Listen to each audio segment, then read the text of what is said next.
Olá, boa tarde. Seja bem-vindo ao Mente Aberta Mulher desta sexta-feira. Sou Lena Oliveira e te acompanho aqui pela Módulo FM. Hoje a gente vai conversar com uma convidada muito especial nesse dia, a Joseli França e Braga, ela que é professora do IFTM Campus Patrocínio, mestranda pela UFO na disciplina de contabilidade e é professora nas áreas de gestão. É uma amiga de longa data que eu tenho o prazer de receber aqui no Mente Aberta Mulher para a gente poder conversar um pouquinho mais sobre um assunto que agora, nessa época de Natal, chama bastante a atenção dos lojistas e também de nós, consumidores. Joseli, prazer te receber aqui no Mente Aberta Mulher. Igualmente. Saiba sim, Lena, que é um prazer imenso estar aqui, né? Primeira vez, convidada ainda por você, como você disse, né? Sim. Amigas de longa data. Não vamos entrar em detalhes, né? É de faculdade, né? Mas muito bom poder falar de um assunto que eu gosto muito. Mesmo que nosso foco aqui hoje seja mais o foco de gestão, que é minha área, né? Uhum. Mas é um assunto que eu trabalho, que eu tenho bastante afinidade, que eu gosto bastante. Bacana. Joseli, eu lembrei de você, assim, não só por essa, né, capacitação nesse assunto que a gente vai falar hoje, mas também por você entender que você seja uma mulher empreendedora, né? Na época da faculdade você já tinha lá seus investimentos, né? Naquela época de brincos, colares, né? Verdade. Bijuterias. Então, nem conta, né? Que Não. as orelhas andavam assim, carregadas. Sempre gostei. Era cliente assídua. Mas desde aquela época você tem isso em você, não tem? Não, desde pequena, né? Uhum. Eu até brinco que eu empreendo desde quando eu nasci, porque desde 8 anos eu comercializo alguma coisa. Sempre criando algo, sempre voltado para a questão de arte, artesanato, que eu gosto bastante, e comercializando os meus produtinhos, né? Uhum. Na época da faculdade foi a bola da vez, foram as bijuterias. E né? hoje é o quê? Hoje eu trabalho mais com porcelana fria, arte em biscuit. Olha, eu gosto, que é minha válvula de escape, né? Entendi. Meu hobby preferido hoje, que é artes manuais mesmo, gosto demais. E como é que você se comunica e divulga esse trabalho? Tá no Instagram, tá nas redes sociais? Eu tenho um Instagram. Qual é o nome? Como é que a gente acha lá? Eu tenho o meu Instagram pessoal, né? Uhum. Que é Joseli França, e todos me encontram lá, onde eu inclusive tenho lá citado minha formação acadêmica e etc. Mas essa questão mesmo empreendedora tá no Ateliê Sonho de Menina. Uhum. E eu tenho um canal no YouTube também, convido, né? Quem quiser dar uma olhada, uma espiadinha lá. Onde eu tô desenvolvendo ainda um projeto que está em fase, né? De construção. Mas eu desenvolvo ali alguns vídeos ensinando algumas técnicas, alguns trabalhos manuais. E aí você traz isso também para dentro da sala de aula? Quando você tá lá como a Joseli professora e Com não a Joseli artesã? Com certeza, eu acho que assim, a vida da gente tá tudo integrada, né? Então, assim, a gente não consegue separar a vida pessoal, profissional, família, casa, trabalho. Hoje em dia tá tudo muito conectado, né? Então, às vezes, por exemplo, a minha visão como consumidora, quando eu saio na rua, vejo, igual a gente vai falar aqui hoje de vitrine, Sim. né? Mas também atrelada à visão de professora, crítica, docente, formadora de opinião na área. Então, assim, a gente não consegue desvincular, né? Tá tudo associado. E também a minha vida de artesã, né? Que, querendo ou não, é a minha menina dos olhos. Você consegue identificar dentro de sala de aula, assim, na rotina ali, né? Da educação mesmo, pessoas que têm esse vínculo, assim, que tem já essa formiguinha do empreendedorismo, e como que vocês hoje, dentro do IFTM, trabalham isso também com esses alunos? Isso é ótimo, porque, por exemplo, eu até comentei com você agora há pouco, tem a questão de uma ex-aluna, né, que ela formou tem pouco tempo, uma das melhores alunas, inclusive, da sala. Ela está criando agora uma associação junto com outras colegas, né, e empreendendo agora, pós-pandemia, né, foi uma fase difícil para todo mundo, mas desenvolveu, né, um trabalho manual também voltado para a questão de arte, e ela juntou com uma outra equipe, também na mesma linha que ela, e elas estão criando uma associação. Então, empreendendo também de outra forma, né? Envolvendo aí também empreendedorismo social, né? Acaba que vocês constroem uma cultura de laboratório dentro do IF, né? Porque as disciplinas, tudo que vem de conteúdo, como é que eu vou dizer assim? Conteúdo didático, né? Eles transformam isso, seja para o lado pessoal, para o lado profissional, e acabam desenvolvendo e formatando ali os seus sonhos, né, e seus trabalhos. Com certeza. Por exemplo, eu tenho uma disciplina no primeiro período que trabalha vendas, né, e atendimento ao cliente, vendas, e quase sempre assim, o diagnóstico inicial que a gente faz na sala, por ser primeiro período, é que os alunos procuram justamente o curso porque tem um sonho, tem uma vontade de empreender, e não só durante todo o curso em si faz isso, né? Porque a gente tem uma disciplina específica de empreendedorismo, mas tem uma outra bem legal, que é o projeto empreendedor, onde os alunos, eles criam um produto, né? Desde o momento da concepção da ideia, formação de marca, colocam isso em prática, comercializando esse produto, e ao final, as equipes, né, após comercialização, elas fazem uma apuração dos resultados, então tem a questão também do controle de custos, despesas, né? A questão da formação do preço de venda, técnicas de divulgação, de marketing. E aí, apura-se, né, o resultado, e aquele valor é convertido para uma instituição, né, de caridade, uma instituição beneficente. Então, é bem legal, porque o projeto ele também tem esse vínculo com a comunidade. Então, assim, o curso todo é voltado para essa questão mesmo de empreendedorismo. E durante a pandemia ficou um pouco limitado, né? Agora, nesse pós-pandemia, vocês têm ideia? Vão voltar com isso novamente? Já voltamos. Já tá rodando, então? Inclusive, agora, o último projeto integrador que teve, o pessoal desenvolveu vários produtos, comercializou cocadas, palhas italianas, bombons. Ai, a gente falando disso tudo na hora do almoço. Ai, meu Deus. Como que chama também? Sanduíches, né, naturais, enfim. A equipe que ganhou foi uma equipe que comercializou cocadas. E eles conseguiram uma boa soma, né? Porque aí soma, junta todo o ganho, né, de todas as equipes, e converte para essas instituições. Elas conseguiram ajudar 2 instituições com dinheiro arrecadado. Vou deixar aqui já o convite, então. Sempre quando tiver esses projetos, essas atividades, traz pra gente, né? Me sugere pautas, que o Mente Aberta está aberto para isso também. Com certeza. Bom, Joséli, fico muito feliz. Depois, no finalzinho do programa, queria até que você deixasse lá o endereço. Ou então, já vamos falar agora, né? Eu já ia te perguntar no final, mas assim, quem quer conhecer um pouco mais sobre esse curso de gestão comercial, né? O que ele capacita, o que são o conteúdo que oferece, onde que ele consegue essas informações? Tá. Olha, ele é um curso superior, né, de tecnologia, então é um curso rápido de 2 anos e meio. Os interessados devem fazer o Enem, se inscreverem no Enem, fazer a prova, e através da lista do SISU, esses alunos são chamados, né? Então, a gente teve agora um processo para iniciar agora 2023. O aluno deve acessar a página do Instituto, né, o interessado, melhor dizendo, que é iftm.edu.br, e lá tem todas as informações sobre o curso, né, de gestão comercial. Temos outros também de superiores, como, por exemplo, tecnologia e análise e desenvolvimento de sistemas, engenharia elétrica, né, pós-graduação. Mas hoje, mais especificamente, né, que é o curso que eu tenho mais aulas, estou mais ativa, é o de gestão comercial. E até do assunto que a gente vai falar aqui hoje, né? Por isso que estou chamando atenção para esse tópico. Mas sugiro, você que tem aí curiosidade ou interesse, dá uma olhadinha lá, porque é um curso muito bacana, bem completo. Mesmo quem fez administração, né, acaba focando alguns conteúdos lá, aprofundando esses conteúdos, que é bem interessante. Bom, vamos lá, Joséli. Hoje eu te convidei aqui para a gente falar sobre visual... Nossa, a língua já está enrolando aqui, ó. Visual merchandise. Como é que a gente pode explicar para quem está nos ouvindo o que é esse tal de visual merchandising? Parece um bichinho, né? Os nomes em inglês, né? Muito chique. Assim, muito chique, mas é bem simples, porque assim, no nosso dia a dia a gente presencia várias ações relacionadas ao merchandising. Por exemplo, o mais comum é você estar ali na frente da televisão vendo uma novela. O merchandising editorial, o nome técnico, né, para esse tipo de ação publicitária, é aquele, por exemplo, que a moça vai tomar banho, vai lavar o cabelo, aí mostra o shampoo que ela usou.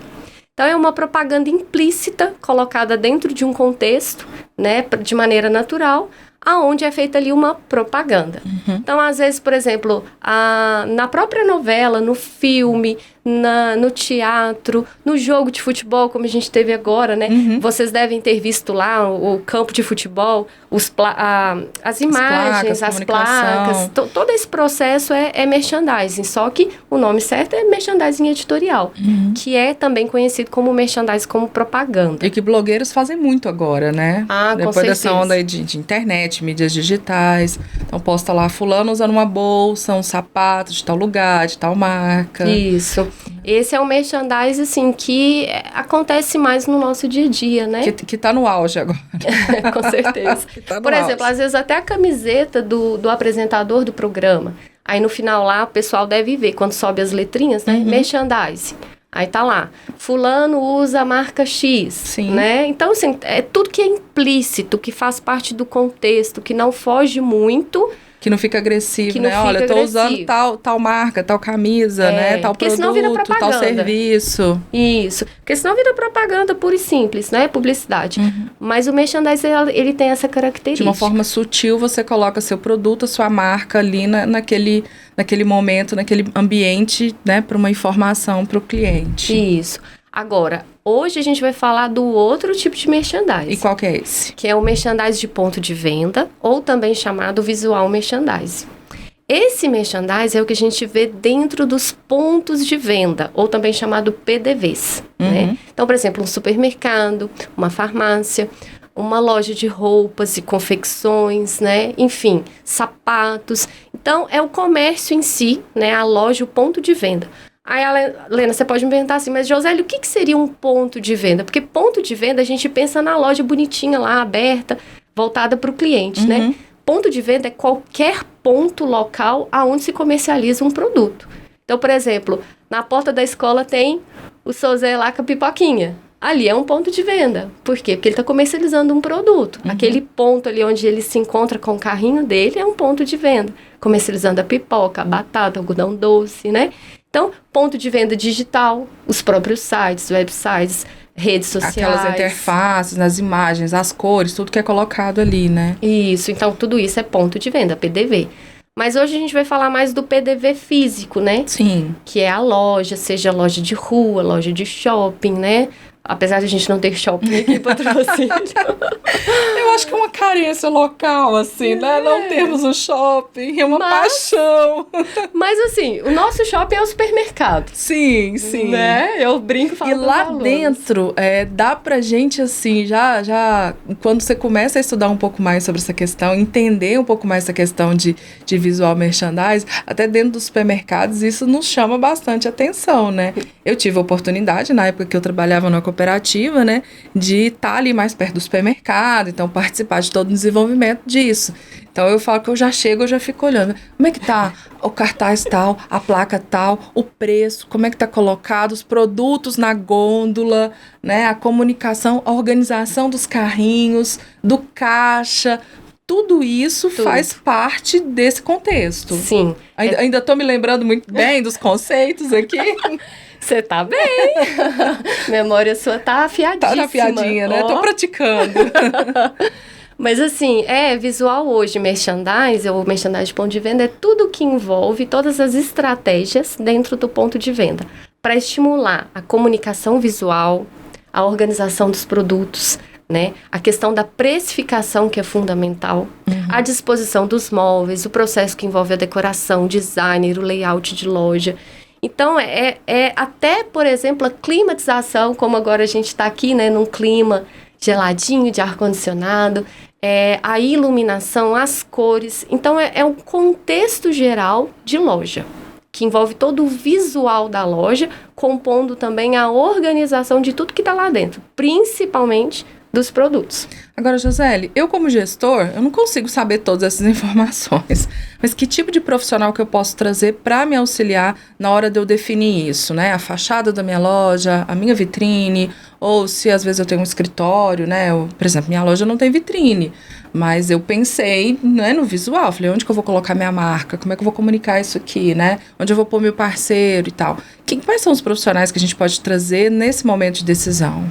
Bom, hoje eu falo que são basicamente três profissionais. O primeiro é o arquiteto, né, onde ele vai desenvolver o seu layout de loja, fazer uma organização, um desenho através da sua planta baixa, né? Enfim, é o profissional habilitado nesse sentido, que vai envolver todo o processo de decoração, do layout da loja. Porém, nós temos também o designer de interiores, né? Que é alguém que já voltado mais para essa questão mesmo de organizar os espaços, né? Pensando ali num móvel mais adequado. Definição, né, de cores, né? Isso. Paleta de cores. E o terceiro seria o visual merchandiser, né? Que é o profissional de merchandising, de ponto de venda, que vai ter uma visão mais voltada para a questão da gestão, do marketing da sua loja. Então, por exemplo, às vezes o arquiteto ou o designer pensou num móvel X, que ficaria bacana, visual, estética, mas o visual merchandising pode falar assim, bom, esse móvel aí não vai ser legal por isso, por quê? Porque não traz a funcionalidade que a gente precisa ou a visibilidade ao produto que a gente necessita. Então, eu acredito que a junção desses 3 profissionais seria o ideal. Certo. Mas talvez... aí, né, também tem a questão envolve de a questão financeira e tudo mais. Mas, olha, às vezes procurando profissional você consegue reduzir custos, né? Vou contar, com todo programa que eu trago uma experiência pessoal, né? Quando a gente foi mudar a sede, né, da loja, eu trouxe isso, a louca que juntou a agência, o fornecedor, a arquiteta, a engenheiro, coloquei todo mundo lá de fora, falei, vamos pensar a fachada da minha loja, né? Essa primeira ideia que a gente está aqui está no custo muito alto, vamos trazer para um custo mais acessível, mas vamos pensar. E aí juntos a gente foi definindo isso, foi definindo a cor, foi definindo o material, onde fica a logomarca, como é que fica, iluminação e tal. Então, eu trouxe essas pessoas para me ajudar também nesse objetivo. Olha, o nosso objetivo aqui é ficar bonito, funcional, comunicativo, mas também reduzir custo, né? Conseguimos, eu acho que ficou legal. Então, o feedback dos clientes foi legal. Porque a ideia é essa, seria investimento. A gente tem que analisar, encarar isso como investimento. Porque é algo que você vai fazer no início. Depois você não vai... sei lá, quando você for mexer novamente na sua fachada, isso vai ser anos depois. Você vai mexer na sua logomarca, se você mexer, anos depois. Talvez por uma atualização. Mas, assim, é algo que você tem que pensar antes, né? Envolve a questão do planejamento, que é fundamental. Então, é um investimento muito necessário. Então, é melhor você desembolsar ali no seu planejamento, né, na montagem do seu negócio, um recurso para isso, contratando os profissionais adequados, que são pessoas capacitadas, que têm a visão crítica sobre aquele determinado assunto para te ajudar nesse sentido. Porque aí depois tudo flui de maneira muito mais natural, né? Josélia, a gente está aqui falando então sobre a questão de visual merchandise. Vamos fazer um pequeno intervalo comercial. Na volta, eu vou te convidar para a gente focar aqui nessa questão do vitrinismo, já que a gente está nessa época de Natal agora, né? De atrair vendas, chamar a atenção do cliente. Então, a gente vai focar em alguns pontos importantes sobre o vitrinismo. Mente aberta. Mente aberta. Voltamos então aqui com Mente Aberta, mulher desta sexta-feira, e hoje nós estamos falando sobre visual merchandising e agora nesse segundo bloco vamos focar na questão de vitrinismo, tá? Especialmente para você que é lojista, né, que trabalha no comércio local aqui em Patrocínio e na região, né, as pessoas que nos ouvem, eu convidei a Joseli França e Braga. Ela é professora no IFTM aqui de Patrocínio e ela desenvolve trabalhos, né, na verdade, na área de gestão. Em algumas disciplinas dela, ela trabalha essa questão também do visual merchandising que está dentro do conteúdo do curso, né, de gestão comercial. Bom, Joseli, me conta uma coisa, né? O que a gente deve observar, então, na hora de criar uma vitrine? Antes de mais nada, é importante frisar, né, a questão que o vitrinismo ele está dentro do visual merchandising, ou merchandising de ponto de venda, que nós discutimos agora há pouco, né?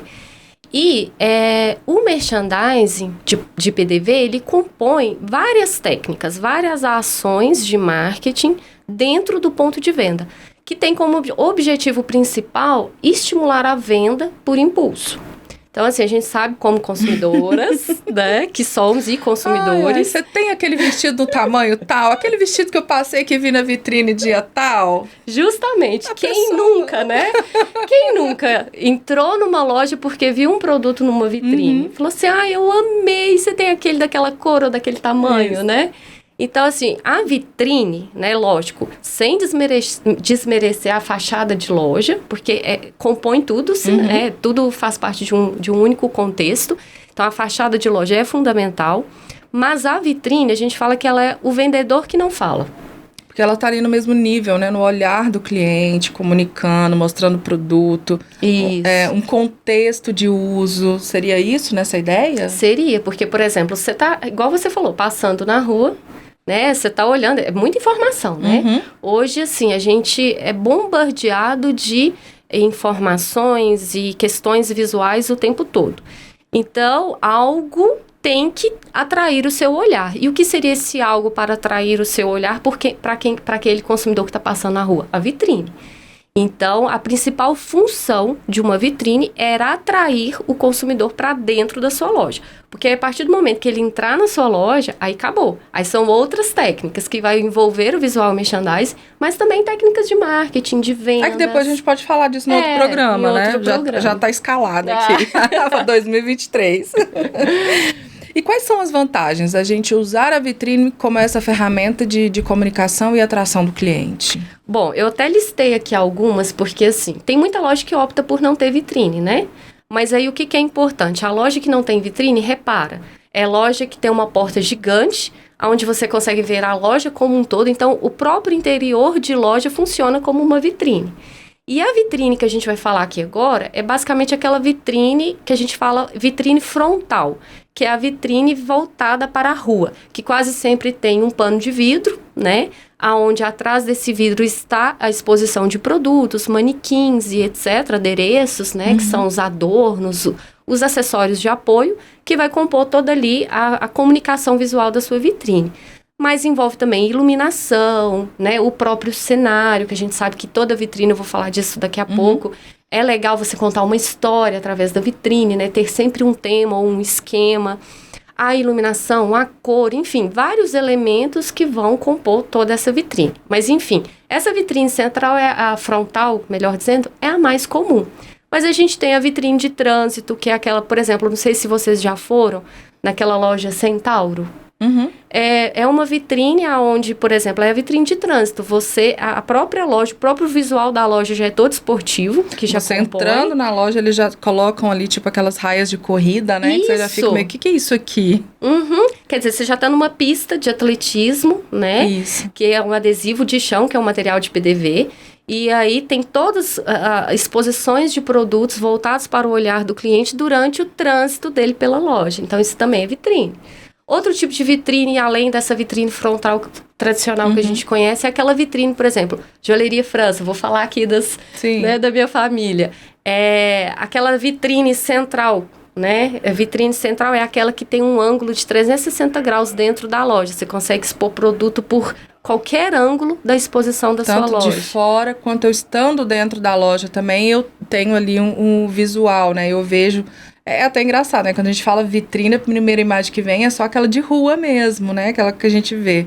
Mas é interessante, né? Nesse sentido, a gente se atentar para esses detalhes. Porque, por exemplo, às vezes você montou seu negócio, você vai escolher o cômodo comercial para você abrir sua loja, seu negócio. É importante você ver a vitrine. Por quê? Até a altura da vitrine influencia na hora de você expor o produto. Porque a exposição do produto na vitrine, ele tem que estar na altura dos olhos, de maneira que fique confortável visualmente para o consumidor que está passando na frente da sua loja. Porque se você expor alto demais ou baixo demais, ele não vai ver. Então, até na hora que você vai escolher o cômodo comercial, é importante você observar a vitrine. Por exemplo, tem vitrine fechada, que a gente chama de vitrine cômodo, né? Uhum. Ela é fechada nas laterais e no fundo. Então, você não consegue ver o interior de loja. É uma vitrine que traz mais segurança, por exemplo, né? Você pode expor produtos mais caros, mas você consegue também desenvolver um cenário bem bacana, porque você tem estrutura de parede, né? Que você vai apoiar objetos. Mas a mais comum mesmo é a vitrine frontal aberta ao fundo, porque aí você consegue trabalhar o interior da loja como se fosse um pano de fundo da sua vitrine. Então, é legal também nesse sentido. Sim. E quais seriam, assim, algumas dicas na hora de montar a vitrine que você gostaria de deixar para os nossos ouvintes hoje? Olha, a primeira coisa é pensar que a vitrine ela tem que ser atraente. Então, você tem que usar e abusar da sua criatividade, né? Hoje a gente tem cursos voltados para isso. O próprio curso que a gente citou do IFTM te ajuda nesse sentido, mas tem cursos específicos sobre visual merchandising e vitrinismo. A gente acha também muito vídeo bacana no YouTube que ensina, né, passa inclusive técnicas sobre isso. No curso eu trabalho com os alunos 3 técnicas básicas, que é trabalhar o ponto focal da sua vitrine, a disposição dela através de uma organização piramidal ou por repetição, e também o equilíbrio visual estético que deve se ter numa vitrine, que pode ser assimétrico ou simétrico. Enfim, não vou entrar em detalhes técnicos, né? Quem tiver curiosidade vai fazer o curso. Sim, vai estudar.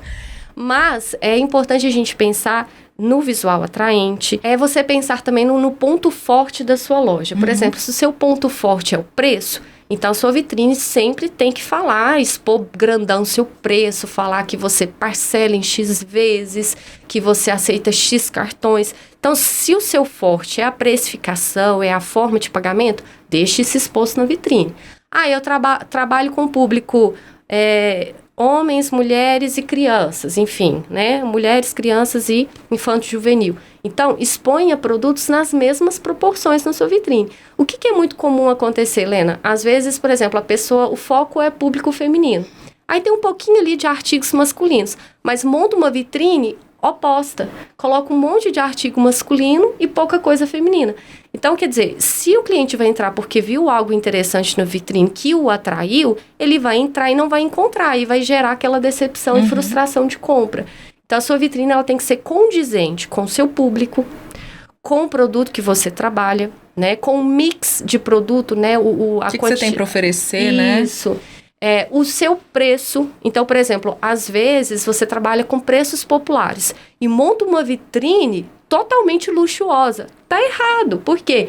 Porque vai criar na mente do consumidor que vai olhar a sua vitrine que você trabalha com produto de luxo, e não é. São produtos mais simples, de preços populares. Então, a gente tem que ter esse cuidado. Manequins apropriados, por exemplo, é muito comum, né? Não só o patrocínio, a gente vê várias imagens em outras cidades também de vitrines, que o lojista ele compra um manequim branco, e agora no início do ano, com o Réveillon, roupa branca no manequim. Você não vê nada. Tá tudo branco. Tá tudo branco. Então, o consumidor vai passar a não ver a roupa, não ver a vitrine, não ver nada. Então, a gente tem que ter esses cuidados também com a utilização das cores. Cor da vitrine, cor dos produtos que vão compor essa vitrine. Então, por exemplo, no máximo 3 cores. Eu tenho que pensar na vitrine só nas épocas de datas especiais? Não, muito pelo contrário, né? A vitrine é uma peça publicitária que deve ser trabalhada o ano todo. É claro que agora, a época mais importante do ano é o Natal, porque é a vitrine mais importante, né? Tá todo mundo com dinheiro no bolso, 13º, bonificação, né? Então, você tem que explorar e trabalhar bem essa vitrine, porque é o momento de fazer vendas, né? Então, a vitrine mais importante é a do Natal. Porém, o ano todo deve ser trabalhado. Josélia, mas eu tenho que sempre pensar num tema, num esquema de vitrine, sempre contando uma história na minha vitrine? Não necessariamente. Como você falou, dá para usar as datas comemorativas do comércio, mas também dá para você fazer uma vitrine sem utilizar essas datas que já vêm do comércio e montar, por exemplo, um composê de cores, né? Você coloca ali rosa, vermelho, lilás, compondo ali cores, e dá para fazer uma vitrine bem legal nesse sentido. Ou seja, usar a criatividade. Com certeza. E é nesse caminho, Josélia, que eu até trouxe aqui, né? Te convidar para vir no programa hoje falar disso foi até uma inspiração pelo trabalho que a CIP-CDL está desenvolvendo agora nessa época de Natal, né? Dentro da campanha de Natal, que é o concurso de vitrines, que ela incentiva o comércio local a dar uma atenção especial nessa questão das vitrines, né? Com esse objetivo de gerar mais venda no comércio local. E aí, as vitrines que tiveram interesse fizeram sua inscrição, e hoje, a partir do dia 16, né, no Facebook da CIP-CDL Patrocínio já vão estar disponíveis as fotos das vitrines que estão participando desse concurso. Então, no Instagram da CIP, na bio, tem lá o link que você pode já ser direcionado para o Facebook, votar, dar a sua contribuição. Eu achei interessante os pontos que eles colocaram como avaliação do concurso esse ano, que é a criatividade beleza, originalidade na inovação e aproveitamento do espaço. E que tem tudo a ver com essas coisas que a gente veio falando aqui, né? Bom, pena que a gente não tem mais tempo, porque tem tanta coisa para falar, né? Tem. Quer o segundo programa? Vamos fazer. Josiele, muito obrigada pela sua presença aqui com a gente no Mente Aberta Mulher. Como eu já disse, fica aberta as portas para você voltar, trazer mais conteúdo para nós. Eu deixo aqui para suas considerações finais esses minutos. Bom, é só eu agradecer, né, pela oportunidade, dizer que realmente as portas estão abertas e gostaria, sim, de voltar a falar de outros temas, outros assuntos. Tem muita coisa legal, bacana para falar, não só do curso do IFTM de Gestão Comercial, que trabalha vários temas, mas dá pra gente poder falar um pouquinho de cada coisa aí, sim. Bem legal. Muito obrigada. Eu que agradeço. Bom, nosso programa fica por aqui e até a nossa próxima edição na sexta-feira que vem.